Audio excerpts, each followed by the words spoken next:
Hier, on avait entrepris donc le voyage sur Subachoke et ça n'a pas fonctionné parce qu'on n'a pas eu de transport pour arriver là. Aujourd'hui, on revient encore sur nos pas. Il fallait changer carrément de route. C'est quand même 3 bus qu'il faut prendre de façon décomposée. C'est pas loin, mais il n'y a pas de bus direct à partir de là où j'habite. Donc, il fallait se retrouver sur une autre voie et puis aller dans une autre ville, prendre un autre bus de là pour aller à un autre carrefour pour pouvoir donc se diriger vers Subachoke.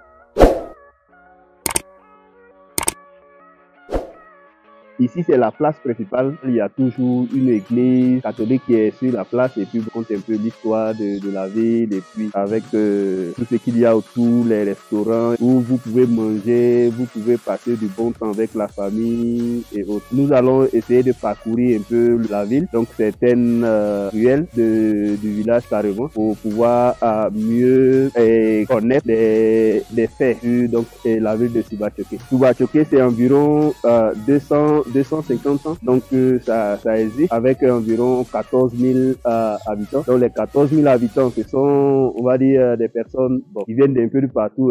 Donc c'est à 45 km seulement de Bogota. Subachoke n'est pas vraiment loin. Si vous venez à Subachoke, c'est la question du transport donc qui pose un peu problème. On va dire à partir de là où vous habitez, donc Yoamo Subachoke. Donc c'est la place principale avec l'église juste derrière. On va juste parcourir certaines ruelles et puis connaître un peu ce qu'ils ont au niveau de cette ruelle-là. C'est vraiment bien beau. Malheureusement, bon, voilà, il n'y a pas trop de parking, donc les véhicules sont obligés de se garer juste à côté, donc ça donne pas trop. Il y a aussi des banques, par exemple, ici, ça c'est une banque qui est juste sur le côté droit là, la Vivienda, et puis vous avez aussi, donc il y a les institutions bancaires, les maisons aussi sont super sympas, donc avec les couleurs qui sont, j'aime bien les maisons quand il y a les couleurs comme ça, et puis aussi la structure, donc je laisse carrément l'église derrière moi, là. Donc la place principale derrière moi. Donc, vous avez la place principale, donc l'église qui est juste là. Donc c'est, pour dire que Subachoke c'est pas un village en tant que tel, c'est une mini, bon c'est un village, mais on va dire c'est une mini ville avec les ruelles qui sont quand même propres et puis c'est beaucoup plus tranquille, ça donne de la tranquillité, les personnes en tout cas le week-end, les gens viennent passer du temps avec leur famille, avec leurs amis pour manger et puis passer ce bon temps-là. Je vais me diriger vers un autre côté pour voir un peu d'autres endroits pour vous faire découvrir donc à Subachoke. Donc comme je vous le disais, l'idée c'est ça, c'est de pouvoir donc générer des contenus qui vont non seulement permettre à chacun de nous donc de pouvoir bénéficier de ce que ces différents endroits ont et la particularité de chaque endroit et puis qu'est-ce qu'ils ont comme activité en général et puis et des modèles aussi qui peuvent être répliqués d'une façon ou d'une autre. On va dire comme la conservation par exemple de l'endroit et comment les gens arrivent à conserver donc ces endroits-là. Donc par exemple ici c'est un centre commercial carrément, le centre commercial La Colline. En tout cas ils ont fait ça de façon très typique de la région et puis bon voilà. En tout cas c'est intéressant, l'endroit, c'est la tranquillité qui existe et tout ce qu'il y a au niveau de cette ville-là. Souvent je dis ville, souvent je dis village parce que bon je me dis que c'est quand même une ville parce que avec le nombre d'habitants qu'ils ont et puis avec les institutions qui existent, par exemple ils sont quand même autonomes quoi. Ils gèrent toutes les activités ici de façon autonome. Donc pourquoi ne pas dire ville si cette possibilité s'offre donc aux personnes de Subachoke. Ils ont été obligés de designer les rues de sorte à ce que les voitures puissent garer en bordure de route là. Par exemple avec les traits qui sont par terre là, donc c'est lui permettre aux véhicules de pouvoir garer à ces endroits. Donc, on va dire c'est le petit pic du côté de Subachoke. Vous avez là aussi une ruelle qui va là, la Casa de la Flores.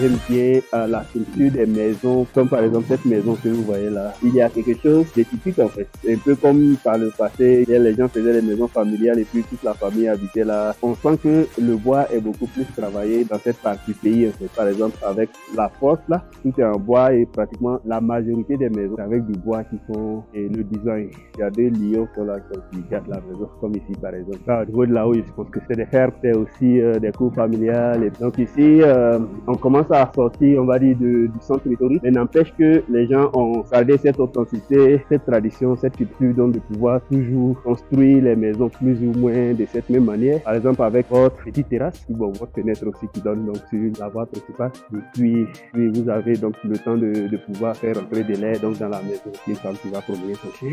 C'est un peu ça, voilà. Je me salue avec son chien.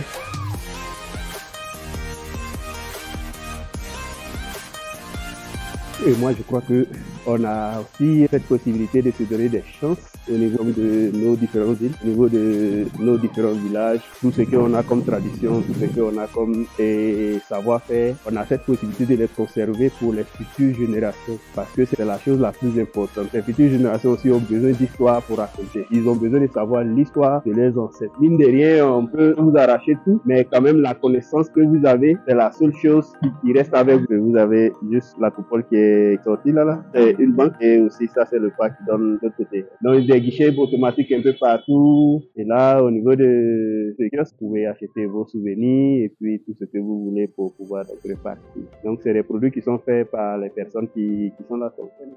Buenas tardes. ¿Cómo está? Bien, gracias a usted. Bien, ¿de dónde me visitas? De Costa del Marfil. Bueno, entonces mi nombre es Alfonso Acosta. Alfonso, un gusto.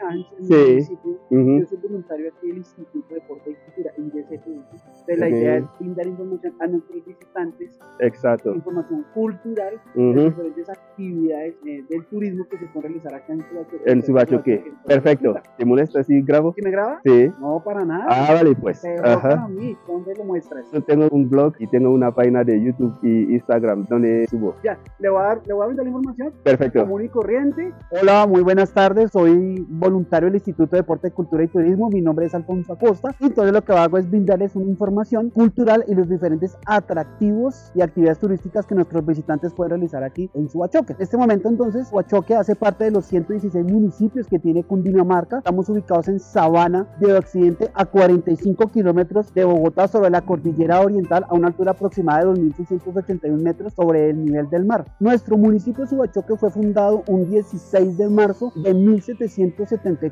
por el señor párroco Jacinto Roque Salgado y la autorización del virrey Manuel de Guirior y el arzobispo Agustín Camacho Rojas en ese momento de la época de la colonia. Este año estuvimos cumpliendo 248 años. Se llama Subachoque porque cuando llegaron los primeros conquistadores o colonizadores a esta región encontraron dos cacicazgos, los Subachoques y los Chingas. Subachoque es una palabra de origen muisca que significa frente de trabajo, trabajo de frente o frente al sol, y Chinga que significa nuestra fortaleza. En la parte económica se fundamenta en dos aspectos. Uno, la parte de la que es la agricultura, entonces aquí se siembra mucho lo que es la papa criolla, la alberja, los cubios, la quinoa, las fresas, y también la parte de la ganadería y todos derivados. Por aquí les quiero mostrar estas dos bustos muy importantes. Este que es el señor Antonio Nariño, y muy importante para nuestro país porque este pues fue el que hizo la traducción de los derechos del hombre, y por ese otro lado el busto del señor nuestro libertador Simón Bolívar. Y por acá mostrarles nuestra iglesia que se llama San Miguel Arcángel, tiene aproximadamente 153 años de darse. Por este lado también que les quiero mostrar el kiosco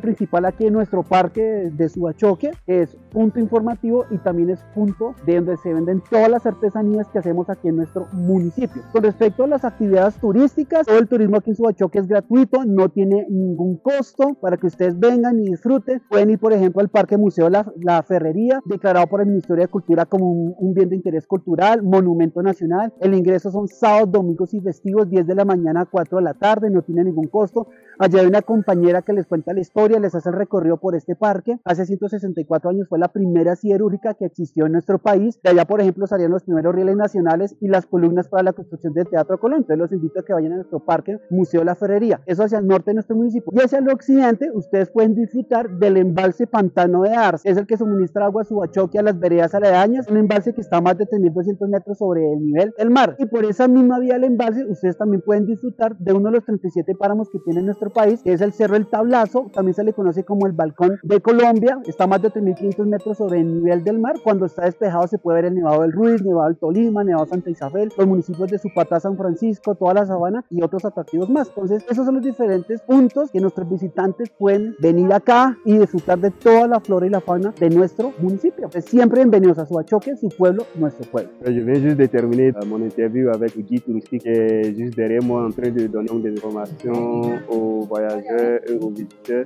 Il s'appelle Alfonso, il maîtrise vraiment l'histoire du village. Je vais essayer donc de me faire de l'autre côté. Et puis aussi découvrir d'autres choses à ce niveau-là. Comme je le disais d'entrée de jeu, Suba Choquet a beaucoup d'histoires à raconter à ses visiteurs et aussi a beaucoup de choses à partager. Donc dans les alentours, donc vous avez plusieurs activités au niveau de Suba Choquet qui vous permettront donc de passer du bon temps le week-end et c'est pas vraiment loin de Bogota et du coup bon voilà, vous avez cette possibilité de pouvoir voir plusieurs choses et puis profiter de beaucoup de choses. Allez, à tout à l'heure et puis on se retrouve de l'autre côté. On m'a juste indiqué un restaurant de la région qui fait des mets un peu diversifiés mais un peu plus de la région, donc je vais me diriger vers ce restaurant pour chercher à manger quelque chose typique de la région. Après on verra bien. Je pense que je dois marcher environ 15 à 20 minutes, c'est un peu hors de la ville mais bon voilà, il faut le faire. C'est aussi ça l'expédition, c'est aussi ça l'exploration pour pouvoir donc trouver ce qu'on cherche. Donc, on se retrouve dans ce restaurant.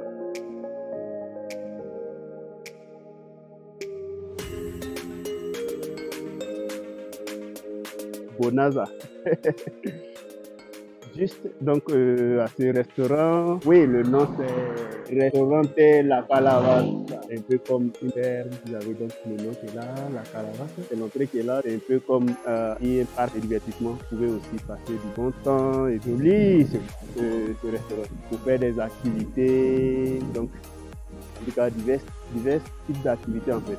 Donc vous pouvez venir passer du bon temps. On va progresser un peu vers le restaurant. C'est super intéressant. Regardez, on va dire les arbres par exemple qui ont été plantés, qui donnent donc la voie vers le restaurant. Super joli par ici. Le cadre est bien beau. Bien paisible. Voilà.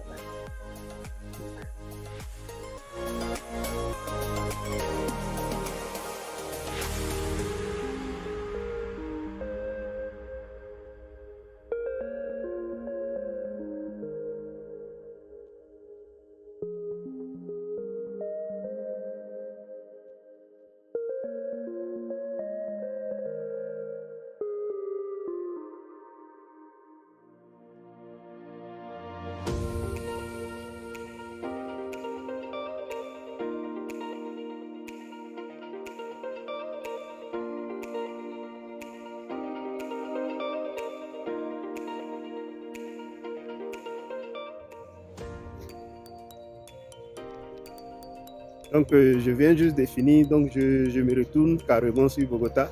Et donc ça a été vraiment sympa le déjeuner et puis bon, voilà quoi.